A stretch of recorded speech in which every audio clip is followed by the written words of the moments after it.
โอเคสวัสดีครับน้องๆวันนี้พี่ก็จะมาแนะนำแนะแนวของวิศวะของมหาวิทยาลัยเทคโนโลยีสถาบันเทคโนโลยีพระจอมเกล้าเจ้าคุณทหารลาดกระบังเนาะพระจอมเกล้าลาดกระบังเนาะในรอบพอร์ตโฟลิโอ TCAS รอบหนึ่งรุ่นพี่เอ่อเตรียมวิศวะรุ่นที่สองติดที่พระจอมเกล้าลาดกระบังอยู่สองคนเนาะก็จะมีพี่ภูมิติดวิศวะไฟฟ้านานาชาติส่วนพี่อัดนภัสปัญโยก็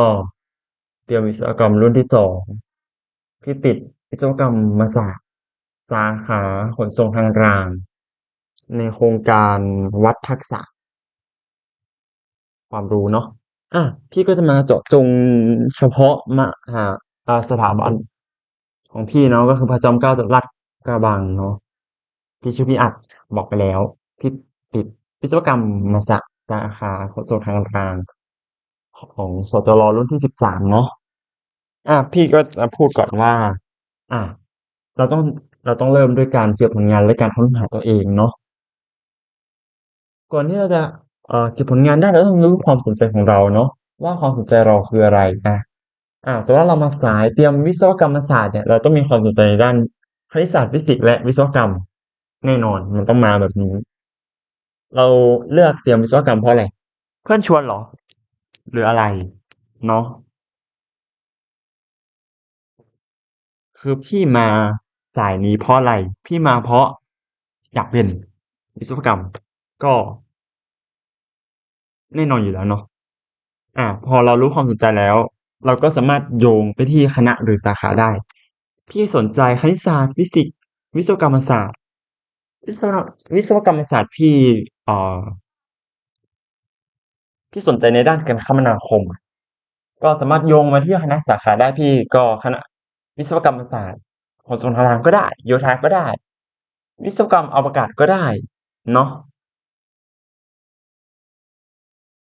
พอเรารู้ความสนใจคณะสาขาเราแล้วเราก็สามารถโยงไปที่ผลงานเราได้ว่าเราควรเก็บอะไรดีเราควรเอ่อผลงานเราควรมีคณิตศาสตร์ฟิสิกส์หรือวิศวกรรมเนาะ ของพี่ถ้าจำกัดลาดกระบังเขาดูหมดแหละว่าเออพอร์ตเรามัน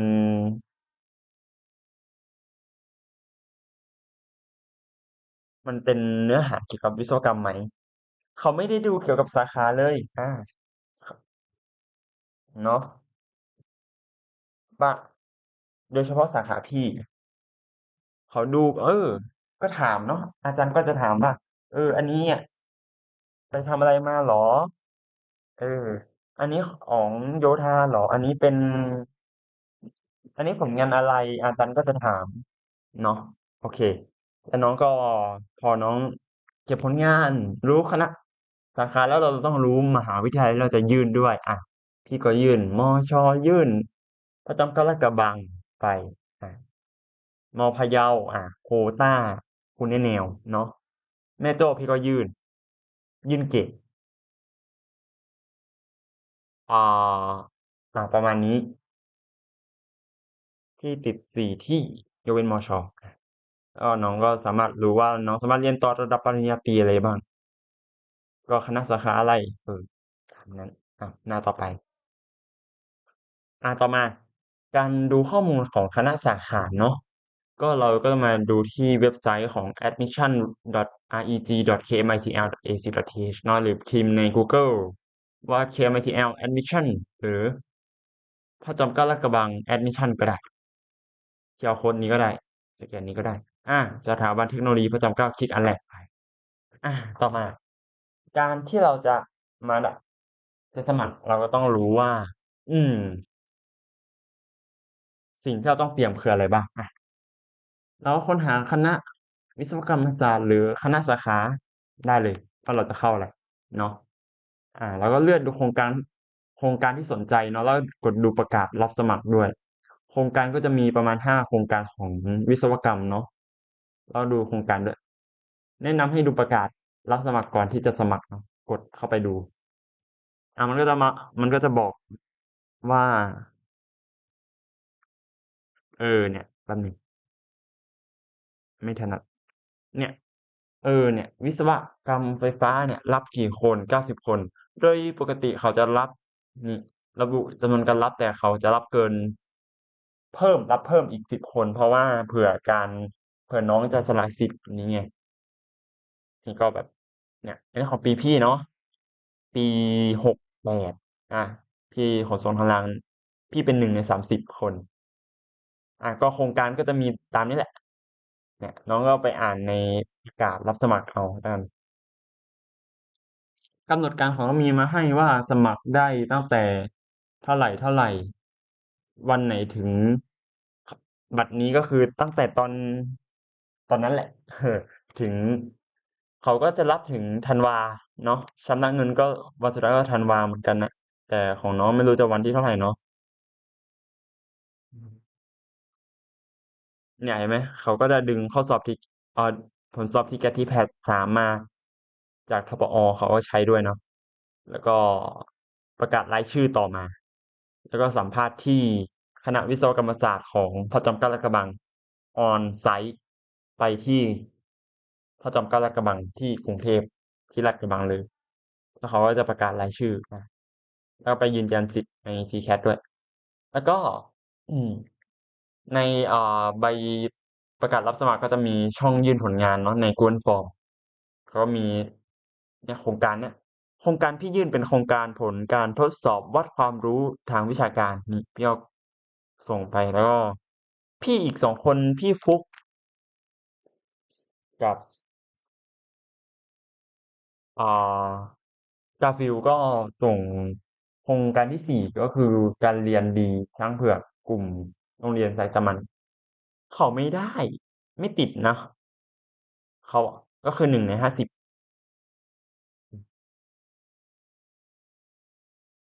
เกรดเนาะเขาใช้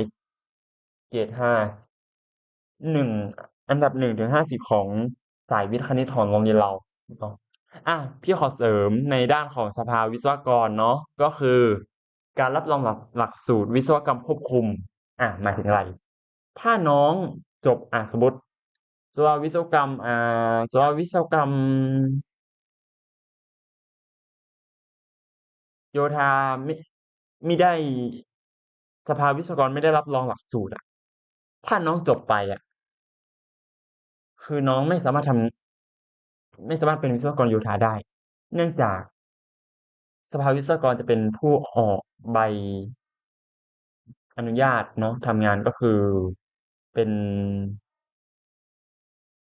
ใบประกอบวิชาชีพนั่นแหละหรือเรียกว่าใบกวเนาะก็จะทำงานไม่ได้แต่เนี่ยในของพระเจ้าลาดกระบังเนี่ยก็จะใส่วงเล็บไว้ว่าอยู่ระหว่างการรับรองน้องไม่ต้องกลัวหรอกถ้าน้องยื่นแล้วติดอันนั้นน่ะเพราะยังไงถ้าน้องจบไปเขารับรองทันอยู่แล้ว ต่อไปเนี่ยโครงการที่3เนี่ยโครงการวัดความรู้ทางวิชาการเนี่ยมันก็มีคุณสมบัติอะไรต่างๆเนาะก็อ่านให้ครบว่าเขารับอะไรยังไงเนาะเนี่ยโครงการที่4เนี่ยเห็นไหมถ้าโรงเรียนที่มีนักเรียน201 คนขึ้นไปม6เนาะมีสิทธิ์เสนอชื่อนักเรียนอันดับ1 ถึง 50ของโรงเรียนเนี่ยเห็นไหม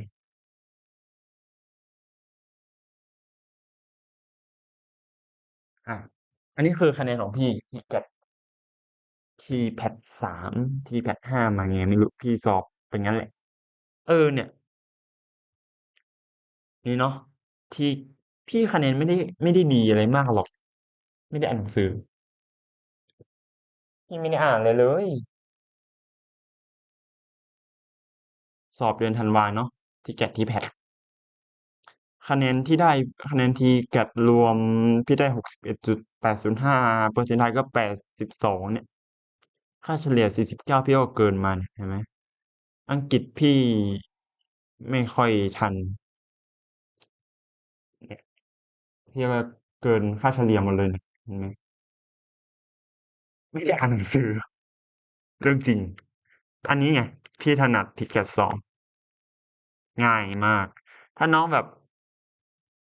กลัวทำอังกฤษไม่ทันหรือไม่ค่อยเก่งอังกฤษน้องก็สู้ๆประมาณนี้แหละอ่ะการลงทะเบียนสมัครรอบพอร์ตเนาะน้องก็ถ้าน้องดูประกาศรับสมัครเสร็จน้องก็กดสมัครไปเลยมันจะเข้าขึ้นป๊อปอัพแบบนี้ขึ้นมามันจะขึ้นเข้าสู่ระบบก่อนน้องกดลงทะเบียนตรงนี้เลยตรงนี้แล้วเขาจะให้เลือกสัญชาติกรอกรหัสบัตรประชาชนกรอกอีเมลแล้วก็กดลงทะเบียนได้เลยแล้วเขาก็ส่งอีเมลอ่ะอีเมลเนี่ยที่ใช้อะ ครูอ้อยขอว่าห้ามใช้อีเมลโรงเรียนเนาะอย่าใช้เลย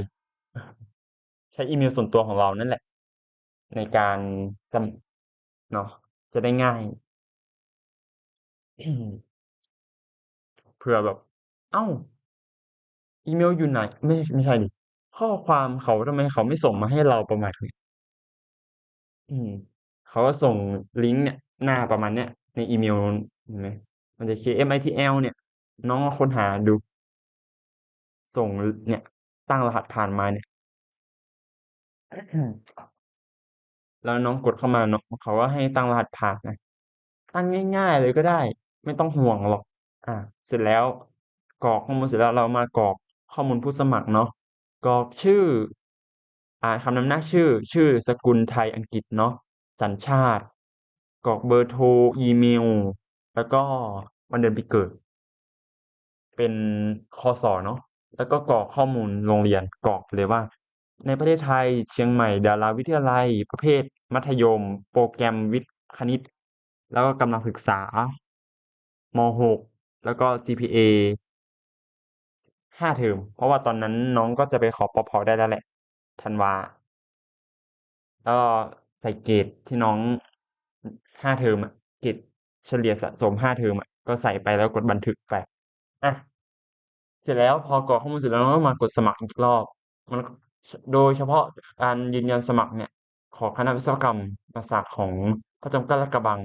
จะมีให้เลือก3อันดับเท่านั้นก็คือ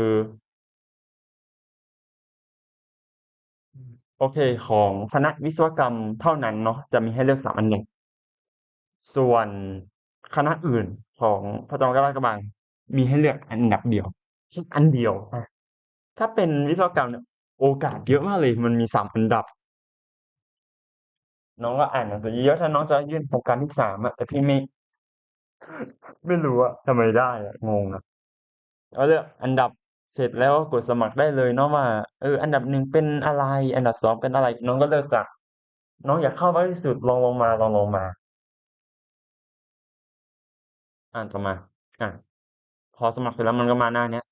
มันก็ขึ้นเลขที่สมัครมาแล้วน้องก็กดไปสมัครไปกดปุ่มแดง ก็กรอกข้อมูลที่อยู่เหตุผลในการเข้าเนี่ยกรอกยาวๆความสามารถพิเศษเขียนเป็นข้อๆนะประวัติใช้ทุนไม่มีก็ไม่ต้องเขียนแข่งขันกีฬาประวัติการอบรมแข่งขันสอวนประมาณนี้ก็น้องก็ใส่แบบอืมประวัติแข่งขันถ้าไม่มีสอวนก็ใส่ประวัติแข่งขันเนาะอืมแข่งขันหุ่นยนต์แข่งขันไอ้นู่นไอ้นี่ก็ใส่ไปน้องพิมพ์ใบชำระเงินในการชำระเงินค่าพอร์ตเนี่ยมันก็มีทุกที่อยู่แล้วเนาะ ไม่ว่ามอไหนก็ต้องจ่ายอยู่ดีเนาะอืมสมัครโครงการน้องก็เนี่ยพิมพ์ใบชำระเงินเนี่ยน้องก็สแกนจ่ายเงินได้เลยเนี่ยแล้วมันก็จะขึ้นชำระจ่ายเงินเสร็จแล้วเนี่ยประมาณเนี้ยอ่ะในการเตรียมตัวก่อนสัมภาษณ์เนาะเขาจะมีประกาศจะมี QR code ของ Open Chat อยู่น้องก็สามารถเข้าไปได้ในกลุ่ม TCAS 68ของน้องน่าจะเป็น TCAS 69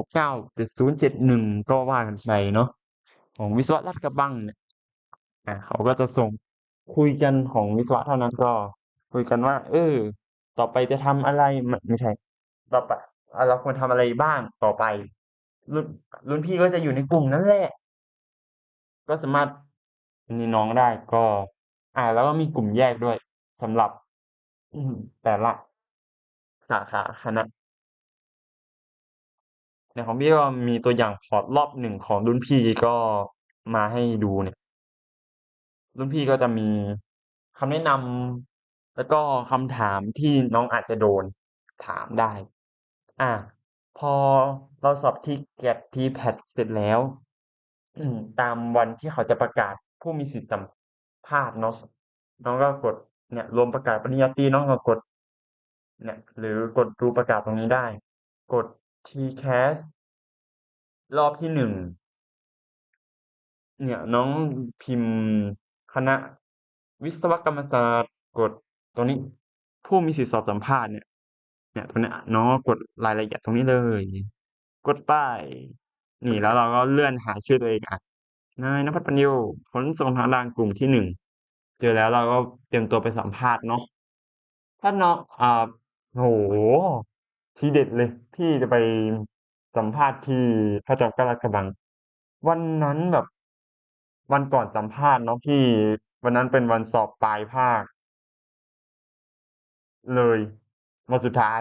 วันศุกร์แล้ววันเสาร์เป็นวันสอบสัมภาษณ์ที่พระจอมเกล้าลาดกระบังพี่สอบเสร็จพี่พี่เดินทางด้วยรถยนต์ส่วนตัวเนาะถ้าจองเครื่องบินตอนโอ้โหเขาประกาศตอนแบบก่อนไปสัมภาษณ์7 วันนะจองเครื่องบินก็ไม่น่าทันอะพี่ก็เลยรถยนต์ส่วนตัวไปหงุดหงิดมากพี่ไปถึงตอนตี 1อ่ะ การสัมภาษณ์ที่พี่เจอเนาะอาจารย์ก็จะให้แนะนำตัวเป็นภาษาอังกฤษของภาควิชาเลยภาคเครื่องเนาะก็ของกระทรวงทางรางอาจารย์ก็จะให้แนะนำเป็นภาษาอังกฤษและเอากระดาษ1 แผ่นให้อืมเนี่ยเนาะอ่าคำถามก็จะมีเอ่อข้อ 1ข้อ 2ก็ถามเกี่ยวกับสาขาเนาะว่าเออนี่ขออนุญาตเออรถไฟฟ้ามีกี่สายกี่สีเนี่ยเห็นไหม อธิบายการเดินทางข้อดีข้อเสียของรถไฟเนี่ยพี่ขนส่งทางรางแล้วก็ถามเพิ่มเติมก็เคยขึ้นรถไฟฟ้าไหมสายอะไรประมาณเนี้ยอันนี้คือสถานที่ที่พี่ไปรอสัมภาษณ์เนาะก็คือห้องตึก12 ชั้นเนาะ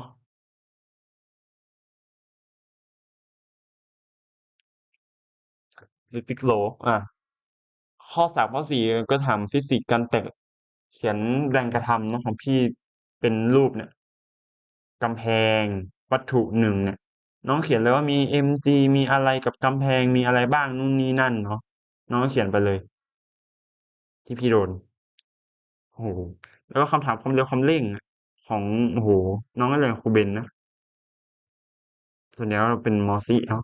ต่อมาคำถามของคณิตศาสตร์พื้นฐานก็โดนถ้าจุด2 จุดอยู่บนระบบโคออร์ดิเนต2 มิติระบบพิกัดฉากจุด 31และ-2 4สร้างสมการเส้นตรงนี่เห็นไหมสมการเส้นตรง y ลบ y 1เท่ากับ m x ลบ x 1ปุ๊บเนี่ยเห็นไหมน้องก็ทำสมการเลยนะมันไม่ได้มันก็ใช้ที่ครูต่ายสอนนะแล้วก็การหาค่ารูทโพลิโมเนียล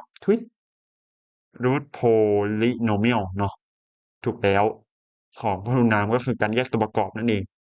เนี่ย x กำลังสองลบ 5x บวก 6เท่ากับ0เนี่ยเท่ากับ0น้องก็แยก2 วงเล็บไปปึ๊บหา x ว่าได้เท่าไหร่ประมาณเนี้ยโดน6 คำถามอ่ะต่อไปโอกาสเนาะถ้าน้องติดมีสิทธิ์สัมภาษณ์ในประกาศง่ายเลยนะผ่านสัมภาษณ์เนี่ยโอกาสสูงมากเลยแต่วิศวะคอมพิวเตอร์จะแบบน้อยนิดมาก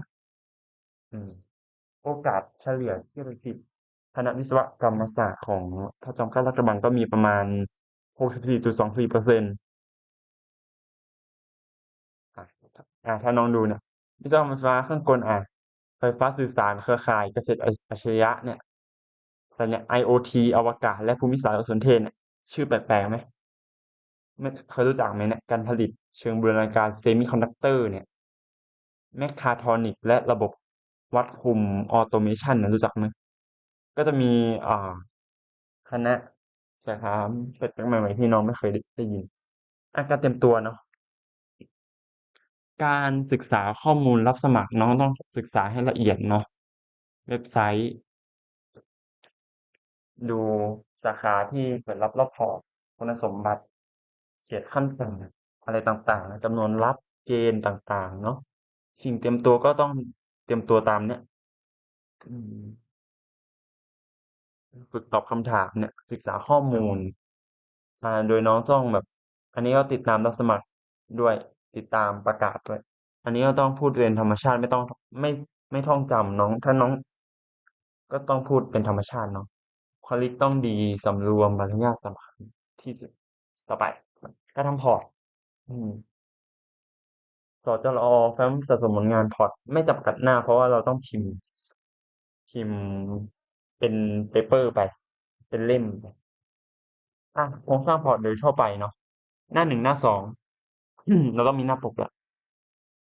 ข้อมูลส่วนตัวรูปถ่ายและประวัติการศึกษาหน้าสาม SOP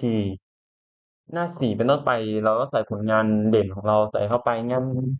านต่างๆการแข่งขันกิจกรรมความสามารถแล้วก็อย่าลืมไปติดตามแสดงหน้าสุดท้ายเป็นคำขอบคุณที่ใส่ไปเป็นคำปัดไม่อะไรนะคำอีกประจำใจใช่คลิปอ่ะเราก็ต้องใช้ดีไซน์ง่ายอ่ะมันไม่เยอะเกินไปเนื้อหากระชับเนาะใส่รูปภาพช่วยอธิบายเนาะอย่างอธิบายไม่ต้องเยอะนะรูปภาพเขียนแค่แบบเข้าใจก็เดี๋ยวมีพอร์ตให้ดู ตรวจสอบเอกสารสารให้ครบเนาะว่าเราต้องเอาอะไรบ้างบัตรประชาชนรปภหนึ่งพอร์ตโฟลิโอฉบับจริงไปด้วยหลักฐานต่างๆการทำหน้าปกก็เดี๋ยวเราไปดูกันต่ออันนี้คือหน้ายืนยันสิทธิ์น้องยืนยันสิทธิ์8 โมงประมาณเดือนกุมภาพันธ์ไฟล์โฟลิโอสแกนได้เลยแป๊บหนึ่งโอเคเรามาต่อกันเลยนะทุกคนอืมพอร์ตโฟลิโอทุกคนมาดูกัน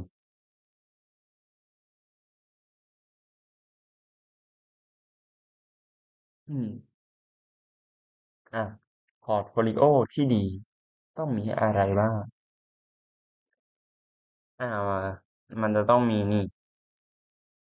คำว่า portfolio หรือแฟ้มสะสมผลงานเนาะมีตรามหาลัยมีรูปเรานี่พี่ใส่ผลงานเด่นไปนี่ให้มันดูโดดเด่นเนาะว่ามันเตะตามากเตะตาอาจารย์มีชื่อเราสายการเรียนคณะสาขาโครงการใส่โครงการด้วยเนาะเออเดี๋ยวอืมโอเคต่อโปรไฟล์เราต้องมีโปรไฟล์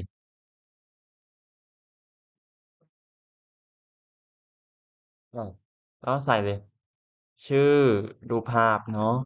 วันเกิดแผนการเรียนศาสนาเชื้อชาติที่อยู่คอนแทคก็คือติดต่อเบอร์โทร Facebook อีเมลอันนี้พี่ใส่เว็บไซต์พี่ไปด้วยแล้วก็สกิลเรามีอะไรบ้างเขียนโค้ดเว็บ developer development นั่นแหละ dev นภัสเดฟ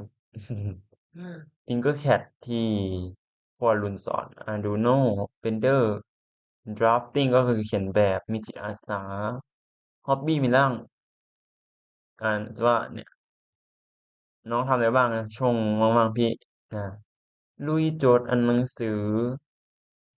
กิจวัตรเนี่ยเนี่ยลุยโจทย์อ่านหนังสือเขียนอันนี้พี่ก็ใส่ความคำขวัญไปความมุ่งมั่นนำไปสู่ความสำเร็จแล้วเนี่ยพี่ก็ใส่ผลงานเบนเดอร์ไปว่าพี่สร้างอะไรบ้างเนี่ยเป็นต้นไม้อันนี้หญ้าก้อนหินมีผลไม้ด้วยอ่าประวัติการศึกษาน้องต้องใส่นี่ก็เนี่ยประวัติการศึกษานี่สำเร็จการศึกษาประถมศึกษาจากโรงเรียนดาราวิทยาลัยจังหวัดเชียงใหม่เอ่อวุฒิประถมศึกษาปีที่6ประจำปีการศึกษา2561สำเร็จการศึกษามัธยมศึกษาตอนต้นจากโรงเรียนดาราวิทยาลัยจังหวัดเชียงใหม่วุฒิการศึกษามัธยมศึกษาปีที่3ประจำปีการศึกษา2564ขณะนี้ขณะนี้กำลังศึกษามปลายโรงเรียนดาราจังหวัดเชียงใหม่แผนการเรียนใส่ด้วยใส่นี่เลยเรียนวิศวกรรมศาสตร์ระดับชั้นมัธยมศึกษาปีที่6ประจำปีการศึกษา2567ของน้องก็68ความเพียรนำไปสู่การเขียนอีกแล้วแล้วก็ใส่ปพไปเศรษฐกิจปพแต่ยังไงเราก็เอาให้อยู่ดี เห็นไหม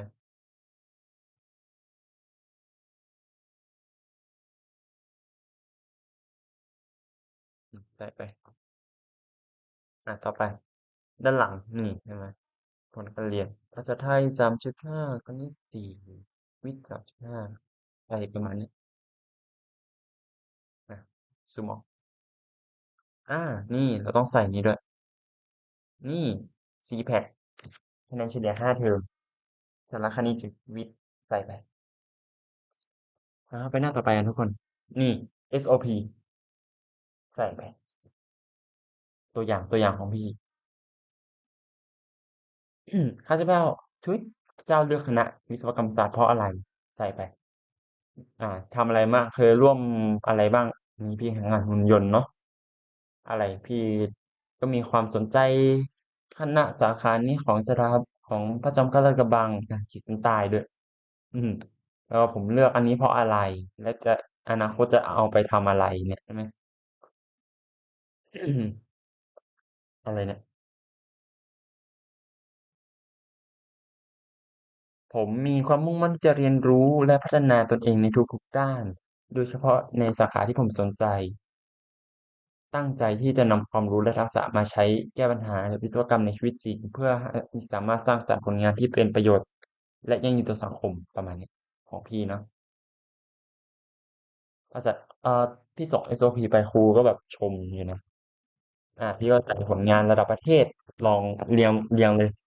ระดับประเทศระดับจังหวัดระดับอะไรพี่ก็ใส่ไปได้คัดเลือกเป็นตัวแทน นักเรียนโอลิมปิกวิชาการสวชสาขาคณิตศาสตร์ประยุกต์ลำดับที่6ประเทศประจำปี2567ใส่ไปปุ๊บนี่อันนี้เข้าร่วมเป็น1 ใน 20นี่ถ้วยถ้าถ้าได้โล่คือ3 อันดับนี่อะไรไม่รู้เหรียญก็มีนี่ระดับประเทศเหมือนกันเป็น FTC หุ่นยนต์เนี่ยน้องก็เขียนคำอธิบายด้านล่างเห็นไหมเนี่ยเข้าร่วมสิ่งที่ได้ใส่เกียรติบัตรไปนี่หน้าคุณนะ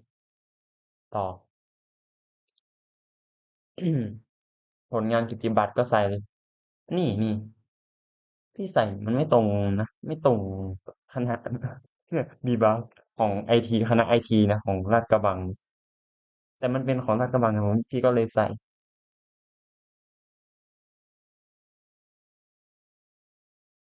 คณะเทคโนโลยีสารสนเทศ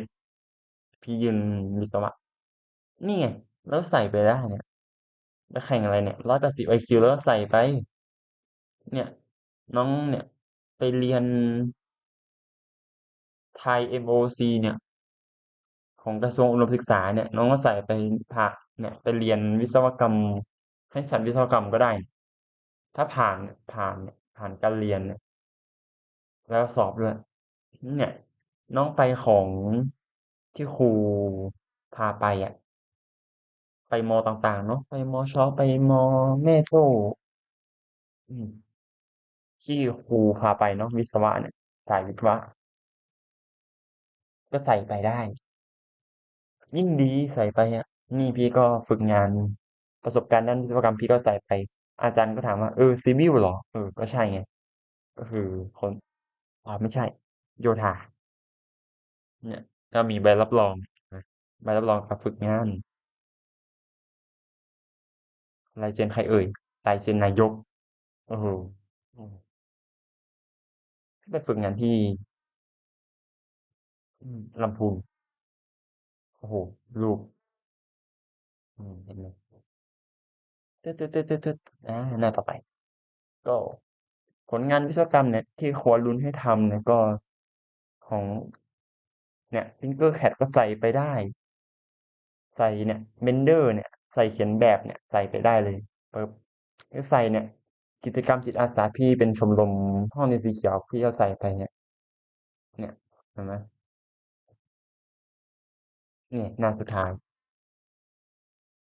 ใส่ความขวัญหรือใส่ thank you อะไรก็ว่าไปเนี่ยพี่ใส่เว็บไซต์ไว้ด้วยแต่อาจารย์ไม่เห็นอ่ะต่อมา เท่าไหร่แล้วเนี่ยกี่นาทีแล้วเนี่ยนิดหนึ่งโอ้29 นาทีแล้วอ่ะใช่หนึ่งต่อ KMITL rec ac.th เนาะเนาะพี่จะสอนสมัครนิดนึงสอนดูการสมัครปึ๊บทราบ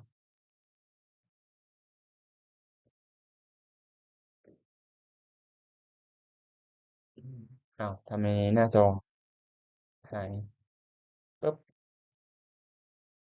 อ่านี่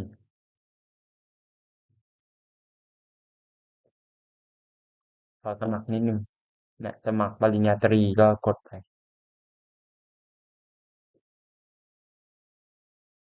อ่ะรอสักครู่เพราะเข้ามาหน้าเนี่ย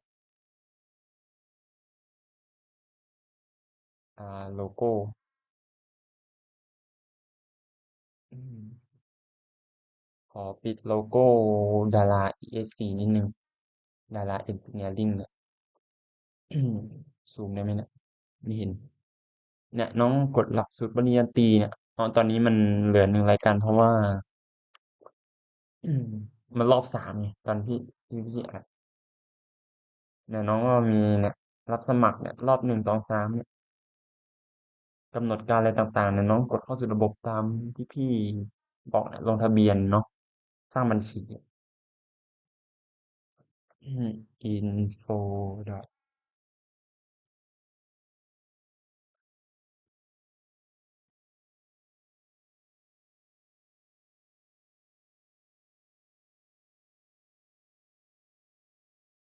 เอ๊ะรหัสผิดอ่ะ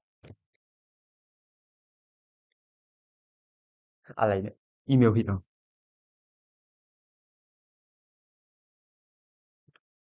อืม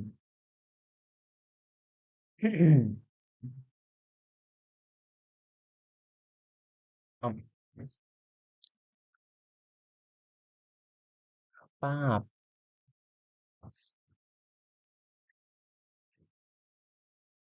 อ้าว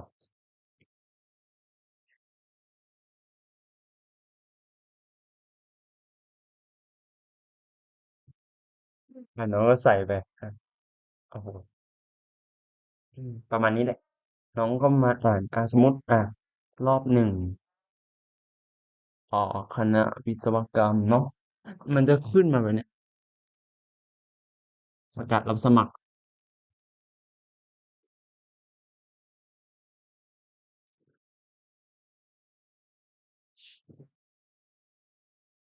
นี่น้องก็กดไปตามนี้เลยตามสไลด์เลยเนี่ยอืมเนี่ยน้องสามารถไปดูพอร์ตได้เนี่ยว่าพอร์ตเป็นยังไงในนั้นก็มีหลายคณะสาขาให้ดูเลยอืมเนี่ยเห็นไหมน้องมากดได้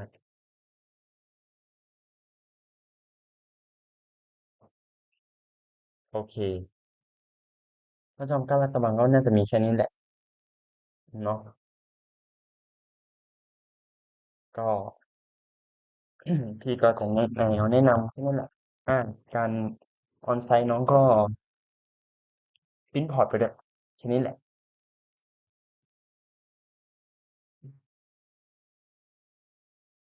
บ๊ายบาย